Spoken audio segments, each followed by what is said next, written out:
Slipping on ice has long been explained by a simple idea that pressure and friction cause the ice to melt, creating a thin layer of water that makes the surface slippery.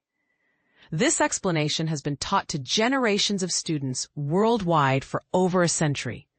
When you walk on icy ground, the common belief is that the pressure from your body weight, transmitted through the worn sole of your shoe, melts the ice beneath you, leading to those unexpected slips. But here's where it gets controversial. New research suggests this explanation is fundamentally flawed. Scientists at Saarland University have uncovered evidence that challenges this age-old assumption. Their findings reveal that it's not pressure or friction that makes ice slippery. Instead, the key lies in the interaction between molecular dipoles, tiny regions of positive and negative charge on the ice surface, and those on the material touching it, like the sole of your shoe. This groundbreaking study, published in the journal Physical Review Letters, was led by Professor Martin Musser, along with his colleagues Ashraf Attila and Sergei Sukhomlinov. Their work overturns a theory proposed nearly 200 years ago by James Thomson, the brother of Lord Kelvin, who argued that pressure and friction alongside temperature cause ice to melt and become slick. Our research shows that neither pressure nor friction plays a major role in creating the thin liquid layer on ice, Musser explains. Instead, their advanced computer simulations demonstrate that the molecular dipoles are the real drivers behind this slippery film that causes so many winter falls. But what exactly is a dipole? Simply put, a dipole is a molecule with an uneven distribution of electrical charge. One part is slightly positive, and another is slightly negative, giving it a directional polarity.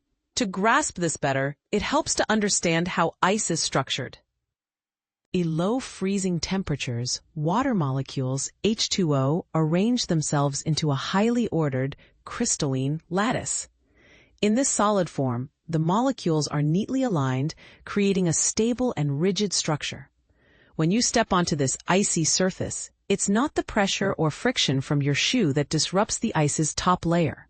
Instead, it's the way the dipoles in your shoe's sole interact with those in the ice. This interaction disturbs the previously orderly arrangement, causing the surface molecules to become disorganized. In 3 dimensions, these dipole-dipole interactions become frustrated, Musser says, referring to a physics concept where competing forces prevent a system from settling into a fully ordered state. At the microscopic level, the forces between the dipoles in the ice and those in the shoe sole interfere with the ice's crystalline structure at their interface. This disruption transforms the ice's surface into a disordered, amorphous, and ultimately liquid-like layer.